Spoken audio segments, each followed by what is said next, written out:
बड़ी एक कड़ाकेदार और खतरनाक खबर आई है पाकिस्तानी इंटरनेशनल एयरलाइंस के लिए। अगर ये काम और मुल्कों ने भी शुरू कर दिया तो फिर क्या होगा। ठीक है, ये अब आप देखें कि जी, ये देखें कि पाकिस्तान इंटरनेशनल एयरलाइन का कंपाउंड हो गया है। प्लेन मलेशिया के अंदर, क्योंकि पता नहीं कितने मिलियन डॉलर जो फीस थी वो आज तक दी नहीं गई थी। अभी मैंने ये है देखें, a PIA aircraft has been held back by local court in Malaysia.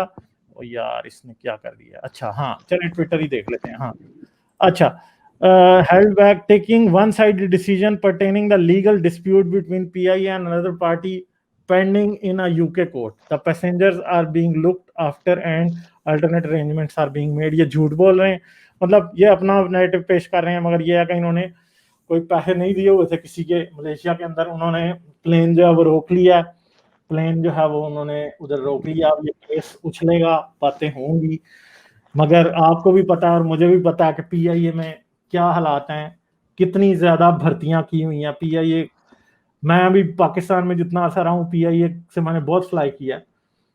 अगर एयर ब्लू के जहाज में पूरे जहाज को सर्व करने के लिए 3 एयर होस्टेसेस होती थी, तो PIA के जहाज के अंदर 13 होती थी, 15 होती थी, 20 भी इवन के बड़े जहाज के अंदर मैंने देखी है एयर होस्टेसेस और एयर स्टूवर्ड्स। मतलब लोग इतने भर्ती किए हैं जिनकी जरूरत ही नहीं है। फिर और बड़े तमाशे इन्होंने PIA के साथ किए हुए हैं, खासतौर पे पीपल पार्टी की जो पिछली गवर्नमेंट थी उसमें, और MKM जो था मुशर्रफ दौर में, उस वक्त से PIA के अंदर जो है ना वो इजाफी भर्ती जिसको कहते हैं एक्स्ट्रा हायरिंग इन्होंने की हुई है, और बहुत से लोग जो हैं वो जिनकी जरूरत भी नहीं है वो रखे हुए हैं। और उन्होंने ये सब कुछ इस एयरलाइन के ऊपर बहुत ज्यादा मतलब वो है, क्या उसे कहते हैं, बर्डन है, फाइनेंशियल बर्डन लोगों को सपोर्ट करने का। फिर PIA के एसेट्स और PI के अंदर कई ऐसे भी सिलसिले हैं कि स्पेयर पार्ट्स खरीदे हैं कमीशंस के बदले, और पहले से ही इतना कोई स्पेयर पार्ट्स उन जहाज़ों का खरीद के रख लिया गया जिनकी अब जरूरत भी नहीं है। जो कि 4 जहाज हैं तो उन्होंने 40 जहाज़ों के बराबर स्पेयर पार्ट्स लेके रखे हुए हैं। फिर PIA के एसेट्स हैं वो सारे बड़े बुरे तरीके से मेंटेन हुए हुए हैं। तो PIA हर तरफ से अटैक के नीचे आई है। इवन के PIA का जो न्यूयॉर्क वाला होटल है वो भी, मैं कुछ दिन पहले पढ़ रहा था, correct me if I am wrong, कि वो भी बिल्कुल ब्रिंक पे आके जी उसको नीलाम कर दिया जाएगा, क्योंकि PIA को बहुत ज्यादा खसारे में जा रही है, बहुत पैसे कम है। इन्होंने बस PIA असल में तबाह हो चुकी है। कोई हालात वही बात है कि जब फोकस नहीं होगा और सिर्फ रिलीजन का मंजन बिकवाएंगे ये सारे लोग, गवर्नमेंट और एस्टेब्लिशमेंट। अच्छा, 2 और बैड न्यूज इसके साथ मैं देख रहा हूँ कि एक तो पायलट्स का स्कैंडल बहुत बड़ा बना था ना, उसके लाइसेंसेस का, और फिर उसके अलावा ये भी है कि ये लाइन अभी तक बैंड है, एयरलाइन यूरोपियन यूनियन की तरफ से 6 महीने के लिए, और अभी तक वो जारी है, मतलब जिसमें वो कंप्लायंस की वजह से यूरोपियन यूनियन ने बैन लगाया हुआ है PIA पर। तो हालात तो बड़े खराब हैं जी। इसमें कोई भी मतलब जो है ना वो हम नहीं कर सकते इस बात का कि PIA कोई भी नहीं चल रही प्रॉपरली। PIA के बड़े हालात बहुत बुरे इशू है, घोस्ट एम्प्लॉयज बहुत रहे हैं पॉलिटिकल सिस्टम में, मतलब वो एम्प्लॉयज घर में सैलरी खाते थे PIA से। मतलब हाँ कितना खाओगे यार, एक लिमिट है ना खाने की, हाँ कितना खाओगे। तो ये PIA तो बहुत, और कहते हैं कि जो एयरलाइन है वो किसी भी कंट्री का ना एक प्राउड होता है, उससे हाँ पता चलता है कंट्री क्या फ्लैग चीज है। कैरियर है, जो फ्लैग कैरियर्स हैं, नेम कैरियर्स हैं, उनकी बड़ी दामी नहीं होते नेम कैरियर। दुनिया में, सारी दुनिया में नेम कैरियर्स जो हैं वो आ गए हैं। प्राइवेट एयरलाइंस दूसरी जो है उनको कोई भी इतनी घास नहीं डालता। हर तरफ नेम कैरियर्स, फ्लैग कैरियर्स ही हैं जो टॉप पे दुनिया में नजर आए, चाहे ब्रिटिश एयरवेज हो, चाहे वो कतर एयरवेज हो, चाहे वो एमिरेट्स हो, चाहे जो मर्जी हो, सारे जो नेशनल नेम कैरियर्स हैं, फ्लैग कैरियर्स हैं, वही ऊपर है सबसे। मगर अब तमाशा ये है कि इन्होंने तो तबाह कर दी PIA। अब क्या हो सकता है, करप्शन की स्टोरी है ना पूरी एक।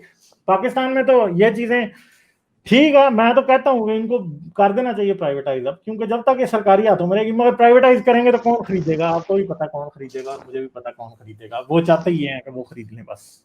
असल बात ये में बात यह गालिब भाई, गवर्नमेंट को ना आवाम को फायदा नहीं देना, इन्होंने जो क्या ब्लास्मी पे काम करते हैं। गवर्नमेंट का सारा फोकस है कि हजरत मोहम्मद या इमरान खान का, मैं ये नहीं, इनका फोकस है कि ये रियासत मदीना बनाना ना, हाँ उसमें तो जहाज होते ही नहीं थे। हाँ, उसमें तो ऊंट होते थे। ऊंट एक्सप्रेस की मैंने कल भी बात की थी। रसूलुल्लाह और अल्लाह ताला का तकिया ऊंट एक्सप्रेस पे था। तो ये वापस उसी ऊंटों के जमाने में वापस जाना चाहते हैं। ठीक है, कोई ये पीआईए और ऊंट एक्सप्रेस पीआईए की बात निकली है तो इमरान, अमेरिका, क्या कह रहे हैं? ऊंटों पे अमेरिका जाए करेंगे जी ये सारी ये। बिल्कुल। और असल में देखें, एक ना अगर सिस्टम अच्छा चल रहा हो ना, तो उसमें क्रिकेटर को भी ला दो वजीर आजम, सिस्टम चल जाता है ना, क्योंकि अगर हाँ सिस्टम ऑलरेडी अच्छा है।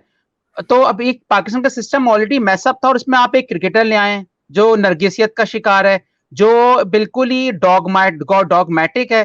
तो अगर इमरान खान को अब अमेरिका में बना दें शायद सदर, शायद फिर भी कंट्री चलता है, जैसे ट्रंप की मौजूदगी में कंट्री चला। जैसे ये मिसालें, गाड़ी का इंजन सही है तो खराब ड्राइवर भी गाड़ी चला सकता है, लेकिन अगर इंजन चैलेंजिंग है तो उसके लिए आपको एक्सपर्ट चाहिए होता है। तो हमें इमरान खान जैसे एक्सपर्ट लोग मिलते हैं जो अपना नैरेटिव मजहब पे बना रहे हैं कि मतलब सूफीज्म को लाएंगे। और उनकी एक, अभी मैं परसों देख रहा था, एक डॉक्टर साहब कह रहे हैं इमरान खान के सामने बैठे हुए कि ये जो वेस्ट ने तरक्की की है ना, ये सारी की सारी हमारी मजहबी जो अरब की किताबों से चुरा है। और आपका पॉइंट वैलिड होता जब इस गाड़ी में इंजन होता, इस गाड़ी में तो इंजन ही नहीं है, इंजन के बगैर चलाओ। ये बात है सारी। तो मसला ये है कि है तो इमरान खान भी सरकारों का खोता ही है, मगर मसला ये है कि ये खोता अब बेचारा बहुत बुढ़ा हो चुका है, ये नहीं चला सकता। अब इशू ये है कि ड्राइवर जो है इंजन भी अपना लेके आए। अब जैसे मैं एग्जांपल देता हूँ, जो कहते हैं ना स्टार अच्छे पॉलिटिशियन होते हैं, अब इसमें हम बात ये करेंगे, जैसे आर्नल्ड श्वार्ज़नेगर है, वो गवर्नर है, वो एक्टर था, लेकिन उसको एक बना बनाए सिस्टम मिला हुआ डेमोक्रेसी अमेरिका की ना।